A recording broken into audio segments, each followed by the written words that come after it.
بسم اللہ الرحمن الرحیم۔ السلام علیکم۔ روزی وائس چینل میں آپ سب کو خوش آمدید۔ آج میں آپ کے لیے ایک بہت ہی اچھی اور دلچسپ کہانی لے کر آئی ہوں۔ کہانی شروع کرنے سے پہلے آپ سب سے گزارش ہے کہ آپ نے اگر ابھی تک میرے چینل کو سبسکرائب نہیں کیا تو میرے چینل کو سبسکرائب کیجیے، ساتھ جو بیل آئیکن ہے اس کو بھی کلک کیجیے تاکہ ہر نئی آنے والی ویڈیو آپ تک آسانی سے پہنچ سکے۔ میں نے 2 شادیاں کر رکھی تھی، ایک بیوی شہری تھی اور دوسری گاؤں کی پینڈو۔ میں زیادہ تر شہر میں ہی رہتا تھا، اپنی گاؤں والی بیوی کے پاس بہت کم آتا تھا کیونکہ مجھے اس سے گوبر کی بدبو آتی تھی۔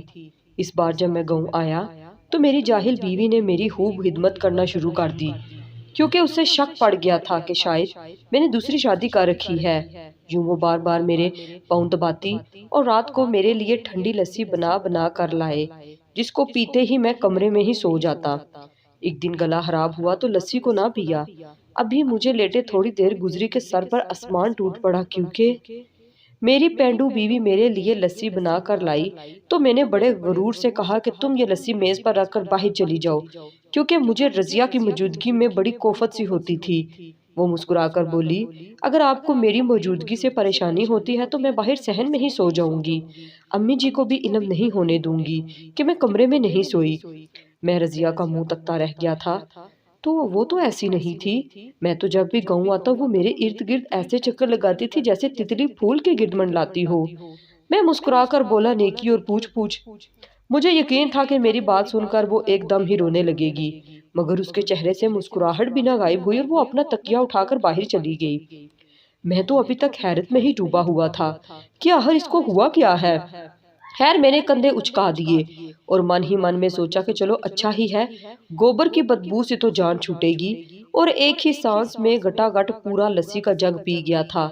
ہم گاؤں کے رہائشی دنیا کے کسی بھی کونے میں چلے جائیں، اپنی دیسی خوراکوں سے محبت نہیں چھوڑتے۔ میں یوں تو زیادہ وقت شہر میں ہی گزارتا تھا، مگر جب بھی گاؤں آتا تو میری اولین ترجیح لسی ہی ہوتی تھی۔ میں لسی پی کر لیٹ گیا اور اپنی زندگی کی محبت اپنی دوسری بیوی عافیہ سے فون پر بات کرنے لگا۔ عافیہ کی وہی معصوم اور بچوں جیسی باتیں تھی۔ وہ کہتی، اجاز اپنی اس پینڈو بیوی سے خوب پیسے بٹور کر لائے گا، ہم یہاں پر ہوٹلنگ کریں گے، خوب شاپنگ کریں گے۔ تو میں ہنستا ہی چلا جاتا کہ ایسا ہی کروں گا۔ بات کرتے کرتے میں نہ جانے کب سو گیا، کچھ علم ہی نہ ہوا۔ صبح آنکھ کھلی تو رضیہ میرے سامنے کھڑی تھی۔ میرا مزاج ایک دم سے خراب ہو گیا تھا کہ اب اس کی بیکار باتیں سننی پڑیں گی، مگر مجھے حیرت تو تب ہوئی جب وہ مجھے دیکھتے ہی کمرے سے باہر چلی گئی۔ میں اٹھ کر نہایا، کپڑے تبدیل کیے، کھیتوں کا چکر لگانے کے لیے بھی تیار ہو گیا تھا، مگر ابھی تک وہ میرے کمرے میں واپس نہیں آئی تھی۔ میں نے آج سارے حساب کتاب اکٹھے کر کے فائلیں امی کو جمع کروانی تھی، پھر میں نے شہر واپس چلے جانا تھا۔ میں کھیتوں کا چکر لگا رہا تھا جب ہمارا ایک ملازم بھاگتا ہوا میرے پاس آیا اور بولا، چودھری صاحب میری بیوی گھر سے بھاگ گئی ہے، کچھ کریں میری خاطر۔ میں اس کی بات سن کر حیران رہ گیا اور بولا، یہ کیا کہہ رہے ہو؟ بیوی کیوں کر بھاگے گی تمہاری تو محبت کی شادی ہوئی تھی نا؟ وہ رونے لگا اور بولا، چودھری صاحب ہوئی تو محبت کی شادی ہی تھی، مگر اب کچھ دنوں سے میری بیوی کے تیور بدل گئے تھے۔ رات بھر بہانے سے اٹھ کر باہر صحن میں جاتی تھی۔ ایک دن میں نے اسے رنگے ہاتھوں پکڑ لیا، وہ صحن میں بیٹھی کسی لڑکے کے ساتھ باتیں کر رہی تھی۔ میں نے اسے پکڑ کر مارا تو قدموں میں گر کر معافی مانگ لی کہ آئندہ ایسے نہیں کروں گی۔ پھر اس نے سچ میں میرے سامنے ایسی ویسی کوئی حرکت نہیں کی تھی۔ رات میں بڑی گہری نیند سویا، صبح اٹھ کر دیکھا تو بیوی ہی گھر میں موجود نہیں تھی۔ ملازم کی باتیں سن کر نہ جانے میرے سامنے رضیہ کیوں کھڑی ہو گئی تھی، اس کے بھی تیور بدلے ہوئے تھے آج کل۔ خیر میں نے سر جھٹک دیا اور کہا کہ فکر نہ کرو، شام تک تمہاری بیوی تمہارے پاس پہنچ جائے گی۔ میں نے اپنے 3-4 ملازموں کو آس پاس کے گاؤں میں بیچ دیا تھا۔ شام تک دوسرے گاؤں سے ملازم کی بیوی مل گئی تھی۔ میں نے اس کے شوہر کی موجودگی میں اس سے پوچھا کہ تم نے انتہائی قدم کیوں اٹھایا؟ تو وہ، چودھری صاحب میرا شوہر مجھے وقت نہیں دیتا تھا، میں جوان ہوں، حسین ہوں، میرا بھی جی چاہتا ہے کہ میرے حسن کو سراہا جائے، مگر اس کو تو اپنے زمیندارے سے ہی فرصت نہیں تھی۔ ایسے میں مجھے احمد سے محبت ہو گئی تو اس کے ساتھ بھاگ گئی۔ اب میں اپنے شوہر سے طلاق لے کر احمد سے شادی کرنا چاہتی ہوں۔ میں نے کہا، یہ تم لوگوں کا گھریلو مسئلہ ہے، جو صحیح لگتا ہے وہ کر لو۔ میں ان کو چھوڑ کر گھر چلا آیا تھا۔ میرا ذہن بہت الجھا ہوا تھا۔ میں زمینوں کے کاغذات لے کر اوپر چھت پر چلا گیا۔ میں کاغذات دیکھنے لگا تو آج بھی ساری کی ساری جائیداد رضیہ کے نام پر تھی۔ دراصل رضیہ میرے ماموں کی بیٹی ہے۔ ہم دونوں ایک ہی آنگن میں کھیل کود کر جوان ہوئے تھے۔ میرے ماموں اور ابو آپس میں کزن بھی تھے اور دوست بھی تھے۔ یہ اور بات ہے کہ میرے ابو حیثیت میں ذرا کم ہی تھے، ان کے نام پر زمینیں زیادہ بھی نہیں تھی۔ دونوں دوستوں نے بچپن میں ہی ہم دونوں کا رشتہ طے کر دیا تھا۔ تب میں میٹرک میں پڑھتا تھا، اتنی سمجھ بوجھ بھی نہیں تھی، اس لیے اس رشتے پر کوئی خاص اعتراض بھی نہ ہوا۔ پھر میں جو بڑا ہوتا گیا تو رضیہ سے سامنا بھی نہ ہونے کے برابر ہی تھا۔ وہ مجھ سے بہت شرمایا کرتی تھی، اس لیے میرے سامنے آنے سے گریز ہی کرتی تھی اور بہت کم ہی میرے سامنے آتی تھی۔ میں بڑا ہو گیا تو اعلیٰ تعلیم کے لیے شہر چلا گیا۔ شہر کی دنیا تو تھی ہی بہت عجب رنگ ڈھنگ لیے ہوئے تھی۔ مجھے شہر کی چکا چوندی بہت پسند آ گئی تھی، اس لیے میں بہت کم ہی واپس چکر لگایا کرتا تھا۔ یونیورسٹی میں میری دوستی کئی لڑکیوں سے بھی ہو گئی تھی۔ ایک دن امی کی کال آئی، وہ بہت رو رہی تھی۔ میں نے وجہ پوچھی تو بولی تمہارے اکلوتے ماموں چل بسے ہیں، جلدی سے گاؤں واپس آؤ۔ میں بہت گھبرا گیا تھا، جلدی سے گاڑی میں سوار ہوا اور واپس کی راہ لے لی۔ میری اور ماموں کی بڑی دوستی تھی، وہ ہمیشہ ہر مشکل میں میرے کام آتے تھے۔ امی نے تو مجھے شہر جا کر تعلیم حاصل کرنے کی بھی اجازت نہیں دی تھی اور یہ ماموں ہی تھے جنہوں نے امی کو سمجھا بجھا کر مجھے اجازت دلا دی تھی۔ میرے دل پر غم کا پہاڑ ٹوٹ پڑا تھا۔ جب گاؤں پہنچا تو مجھ پر اصل قیامت تب ٹوٹی تھی جب مجھے پتا چلا کہ صرف ماموں کا ہی انتقال نہیں ہوا بلکہ ماموں، ممانی اور ابو ایک ہی گاڑی میں جا رہے تھے۔ ان کا ایکسیڈنٹ ہو گیا اور کوئی ایک بھی بچ نہ پایا تھا۔ میں تو صدمے سے پاگل ہی ہو گیا تھا۔ میری امی کی حالت بہت عجیب تھی، ہم پر وہ وقت بہت برا گزرا تھا۔ 2 ماہ میں نے گاؤں میں ہی گزارے تھے۔ رضیہ بھی ہمارے گھر آئی ہوئی تھی، کیونکہ اس کا اپنا گھر تو اجڑ چکا تھا۔ تب میں نے رضیہ کو بہت غور سے دیکھا تو وہ تو بہت ہی سیدھی سادی تھی، بلکہ بے وقوفی کی حد تک سیدھی تھی۔ چال چلن بھی اس کا پینڈو ہی تھا۔ گو کہ میں بھی گاؤں کا رہنے والا تھا مگر میں رضیہ کی طرح بالکل بھی نہیں تھا۔ مجھے تو رضیہ سے گوبر کی بدبو ہر وقت آتی رہتی تھی۔ یہ اور بات ہے کہ اس نے آج تک گوبر کو ہاتھ تک نہ لگایا تھا۔ وہ تو بڑی لاڈلی تھی اپنے والدین کی۔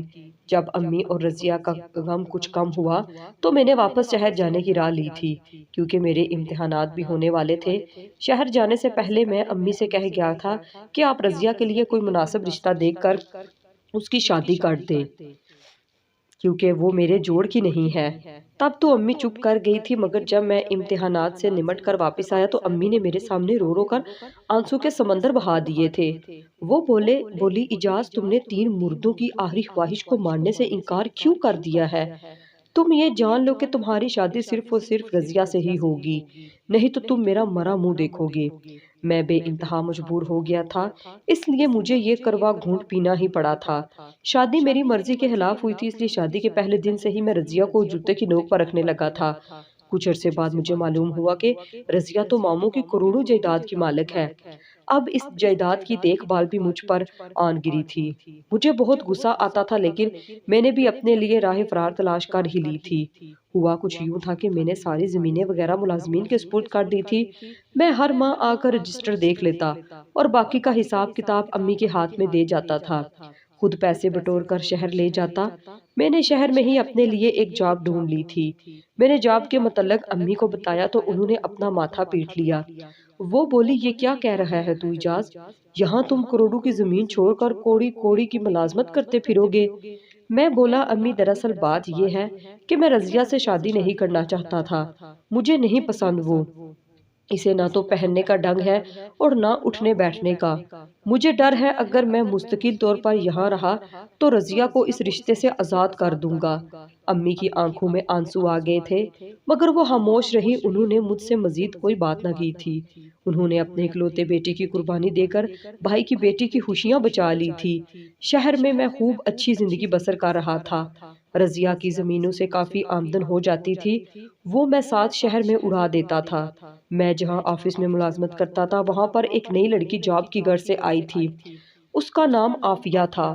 اس کی جاندار شخصیت دیکھ کر میں اس کے عشق میں مبتلا ہو چکا تھا۔ مجھے اس جیسی ہی با اعتماد اور پھرتیلی لڑکی پسند تھی۔ کچھ ہی دنوں میں ہماری بہت گہری دوستی ہو گئی تھی۔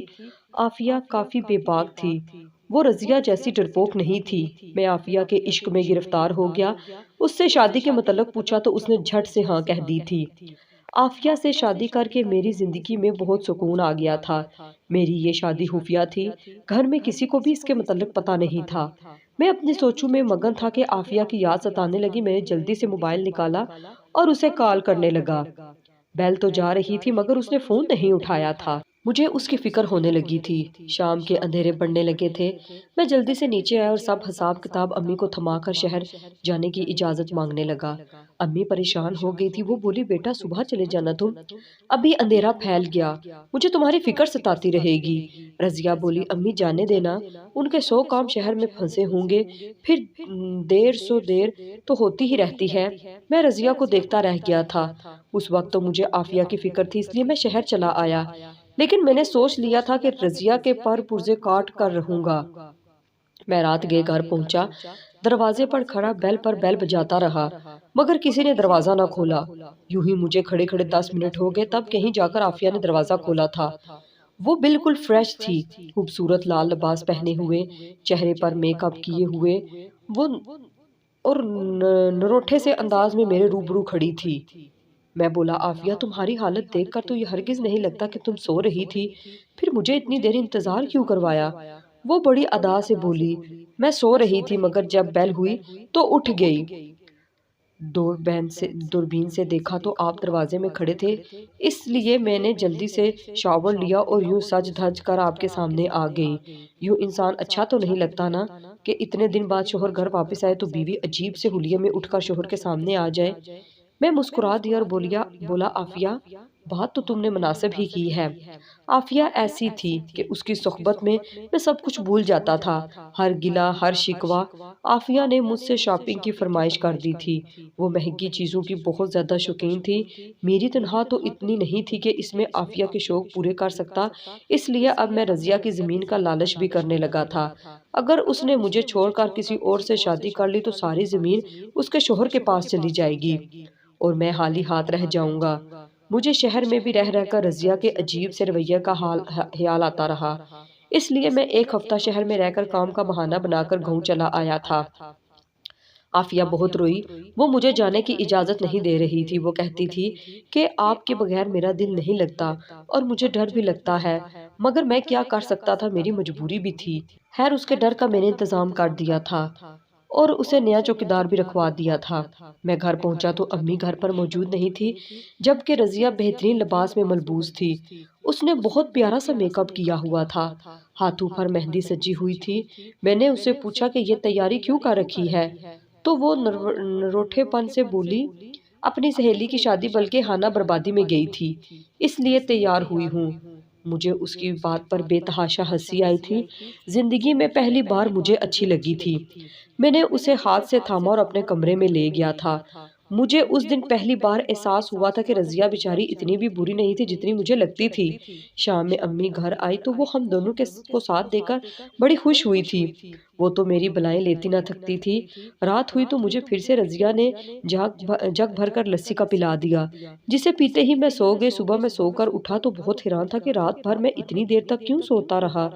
شہر میں تو لیٹ سونے کی عادت تھی مگر گاؤں میں 9 بجے ہی سو گیا تھا۔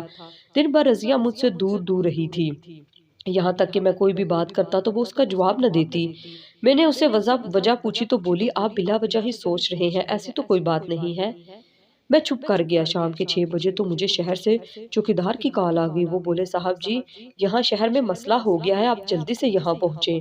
اس مسئلے کے مطابق بی بی جی سے بات مت کریے گا، وہ پریشان ہو جائیں گی، بہتر تو یہی ہے کہ انہیں اپنی آمد کے متعلق بھی کچھ مت بتائیے گا۔ میں نے چوکیدار سے کہا وہ فکر نہ کریں، میں رات تک پہنچ جاؤں گا۔ اس بات میں بھی رضیہ کا راز جانے بغیر نہیں جانا چاہتا تھا، لیکن مجھے جانا پڑ رہا تھا۔ میں جانے لگا تو رضیہ نے مجھ سے ملنا بھی گوارا نہیں کیا تھا۔ میں گاڑی میں بیٹھا لاشعوری طور پر رضیہ اور اس شام کے متعلق سوچتا رہا جو اس کے ساتھ بتائی تھی۔ رات 11 بجے کے قریب میں گھر پہنچا۔ میں نے چوکیدار سے سوال کیا کیا مسئلہ ہے؟ وہ بولا صاحب جی گھر کی جانی مسئلہ ہے، آپ گھر کی یہ چابی لے کر خود ہی گھر میں داخل ہو جائیں، آپ کو مسئلہ نظر آ جائے گا۔ میں نے سر ہلا دیا اور چابی لے کر گھر میں داخل ہو گیا۔ مجھے اپنے بیڈ روم سے آوازیں آ رہی تھی، دل ڈوبنے لگا کہ اس ٹائم میرے گھر کون آیا ہوا ہے۔ میں جیسے ہی آگے بڑھا تو دیکھ کر قدموں تلے سے جان ہی نکل گئی تھی کہ عافیہ سے ایک لڑکا انتہائی بے تکلفی کے ساتھ بیٹھ کر ایک دوسرے سے گپ شپ لگا رہے تھے۔ جیسے ہی ان دونوں کی نظر مجھ پر پڑی تو وہ گھبرا گئے۔ میں ابھی تک بے یقینی سی حالت میں تھا۔ وہ لڑکا ہوشیار نکلا۔ اس نے میری اس حالت کا فائدہ اٹھایا اور میرے پہلو سے نکل کر بھاگ گیا۔ میں نے آگے بڑھ کر عافیہ کے منہ پر تھپڑ دے مارا اور بولا، یہ کون تھا؟ عافیہ رونے لگی اور بولی، وہ میرا بھائی تھا، ڈر لگ رہا تھا اس لیے اس کو بلا لیا۔ اتنے میں چوکیدار کی آواز آئی۔ وہ بولا، صاحب جی، لڑکا آپ کے جانے کے بعد ہی ادھر ہی رہتا ہے، میں اس کو پکڑ لایا ہوں۔ میں نے مار مار کر لڑکے کی درگت بنا دی تھی۔ تب عافیہ رو رو کر مجھ سے اس لڑکے کی زندگی کی بھیک مانگنے لگی۔ وہ بولی، اجاز، یہ لڑکا میری پہلی اور آخری محبت ہے۔ ہم دونوں بچپن سے ہی ایک دوسرے کو چاہتے تھے، مگر ہم دونوں ہی بہت غریب گھروں سے تعلق رکھتے تھے۔ ہم نے یہ طے کر لیا تھا کہ جب تک کچھ بن نہیں جاتے شادی نہیں کریں گے۔ میں نے آفس میں جاب شروع کر دی۔ وہاں جا کر پتا چلا کہ ایک کروڑ پتی چودھری میرے عشق میں مبتلا ہو گیا ہے۔ جب آپ نے شادی کے متعلق پوچھا تو میں نے ہاں کہہ دیا تھا، کیونکہ اس شادی سے مجھے اور فیض کو بہت فائدہ ہونے والا تھا۔ میں آپ کی ساری جائیداد ہتھیانا چاہتی تھی، اس لیے میں آپ کے ساتھ شفقت کا رویہ اختیار کرتی رہی اور ناٹک کرنے لگی تھی۔ میں نے عافیہ کے منہ پر تھپڑ دے مارا تھا۔ وہ بولی، اب آپ کو میری سچائی کا علم ہو ہی چکا ہے تو مجھے طلاق دے کر آزاد کر دیں۔ میں بولا، نہیں عافیہ بی بی، کبھی بھی نہیں۔ تم نے مجھے دھوکہ دیا ہے، اس کی سزا تو تمہیں مل کر رہے گی۔ اب تم اسی گھر میں قید رہوگی، نہ تمہیں اپناؤں گا اور نہ ہی میں تمہیں چھوڑوں گا۔ تم میری نہیں ہوئی تو کسی کی بھی نہیں ہونے دوں گا۔ میں اسے وہیں چھوڑ کر خود گاؤں واپس چلا گیا تھا۔ میں صبح سویرے گاؤں واپس پہنچا تو امی بہت پریشان ہوئی۔ وہ بولی، بیٹا کیا بات ہے جو نہ تمہیں شہر میں سکون ملتا ہے اور نہ ہی گاؤں میں؟ میں چپ ہی رہا تھا۔ مجھے دیکھ کر رضیہ کو ذرا بھی خوشی نہیں ہوئی تھی۔ میں اپنی ایک بیوی سے دھوکہ کھا چکا تھا، دوسری پر اعتبار نہیں کر سکتا تھا۔ میرا دل مکمل طور پر ٹوٹ چکا تھا، اس لیے میں نے اس کے معاملات پر گہری نظر رکھنا شروع کر دی تھی۔ اسے اپنے پاس بلاتا تو وہ کام کا بہانہ بنا کر اٹھ جاتی۔ ایک دوپہر میں سو کر اٹھا تو گھر کو خالی پایا۔ ملازمہ سے رضیہ کے متعلق پوچھا تو اس نے بتایا کہ وہ چھت پر گئی ہے۔ میں حیران رہ گیا کہ وہ دوپہر کے اس وقت چھت پر کیا کر رہی ہے، اس لیے میں دبے قدموں سیڑھیاں چڑھنے لگا۔ میں چھت پر چڑھا تو رضیہ امی کو ساتھ بیٹھی ہوئی تھی۔ امی سے پوچھ رہی تھی، رضیہ، تم اجاز سے کیوں بھاگتی پھرتی ہو؟ تمہاری مرضی نہیں تھی اس شادی میں کیا؟ وہ رونے لگی اور بولی، امی، جب سے ہوش سنبھالا ہے خود کو اجاز سے محبت کرتے پایا ہے۔ وہ بھی اچھا تھا، مگر تب تک جب تک شہر نہیں گیا تھا۔ جب سے وہ شہر گیا ہے خود کو کوئی بہت اعلیٰ مخلوق سمجھنے لگا ہے۔ شادی کے بعد میں نے اجاز کو اپنی طرف راغب کرنے کی ہر ممکن کوشش کی تھی، مگر وہ مجھ سے دور بھاگتا گیا، یہاں تک کہ اس کے پیچھے بھاگتے بھاگتے میں نے خود کو بہت پیچھے چھوڑ دیا تھا۔ مجھے لگنے لگا تھا میں تو بالکل بیکار ہوں، مجھے تو مر ہی جانا چاہیے، مگر پھر میں نے سوچا پتہ تو کرواؤں کہ اجاز کے اس رویے کے پیچھے وجہ کیا ہے۔ میں نے پتہ کرایا تو پتہ چلا کہ اس نے شہر میں دوسری شادی کر رکھی ہے۔ اس دن میں نے خود کو بہت بے بس محسوس کیا تھا۔ میں آپ سے چھپ کر بہت روئی تھی۔ اس دن میں نے سوچ لیا تھا کہ میں اجاز کے سامنے گڑ گڑاؤں گی نہیں، اپنے دل میں اس کی محبت کو چھپا کر رکھوں گی، مگر ان سے پیار کی بھیک نہیں مانگوں گی، اس لیے میں اب ان سے دور رہنے لگی ہوں۔ امی کی بے یقین سی آواز آئی تھی، رضیہ، ایسا کیسے ہو سکتا ہے کہ میرا بیٹا مجھ سے چھپ کر دوسری شادی کر لے؟ تب میں آگے بڑھا اور بولا، سنی رضیہ، امی، رضیہ سچ کہہ رہی ہے، میں نے آپ سب سے چھپ کر اپنی پسند کی شہر کی پڑھی لکھی لڑکی سے شادی کر لی تھی، مگر آپ کو علم ہے کیا، جب میں گاؤں واپس آ جاتا تھا تو وہ میرے پیچھے سے اپنے عاشق کو گھر بلا لیا کرتی تھی۔ مجھے اس بات کا کبھی علم ہی نہیں ہوتا اگر میں نے نیا چوکیدار نہ رکھ لیا ہوتا۔ میں اسے رنگے ہاتھوں پکڑ کر آیا ہوں۔ وہ مجھ سے طلاق مانگ رہی تھی، مگر میں نے اسے گھر میں قید کر دیا۔ مجھ سے بے وفائی کرنے والی کا یہی انجام ہونا چاہیے۔ امی بولی بیٹا جو تم نے اس معصوم رضیہ کے ساتھ بے وفائی کی اس کا کیا؟ میں رونے لگا اور رضیہ کے سامنے ہاتھ جوڑ دیے اور بولا رضیہ تم تو بہت اچھی ہو، میرا ہی دماغ خراب ہو گیا تھا جو تم سے نفرت کرتا تھا، تم مجھے معاف کر دو، میں تمہیں زندگی کی تمام خوشیاں دینا چاہتا ہوں۔ رضیہ بولی میں آپ کو معاف تو کر دوں گی مگر میری بھی ایک شرط ہے۔ میں بولا ایک نہیں 100 شرطیں بتاؤ۔ وہ بولی عافیہ کو طلاق دے کر ہمیشہ ہمیشہ کے لیے اپنی زندگی سے نکال دیں اور مجھ سے وعدہ کریں کہ آج کے بعد کسی لڑکی کی طرف نظر اٹھا کر بھی نہیں دیکھیں گے۔ میں نے اس سے وعدہ کر لیا تھا، عافیہ کو طلاق دے کر آزاد کر دیا تھا۔ میں نے اپنی زندگی کو ماں کی شفقت کے سائے کے نیچے گزارنے کا فیصلہ کر لیا تھا اور اب میں رضیہ سے بہت محبت کرتا ہوں۔ اس نے بھی مجھے معاف کر دیا تھا اور اب ہم دونوں ہنسی خوشی زندگی گزارنے لگے تھے۔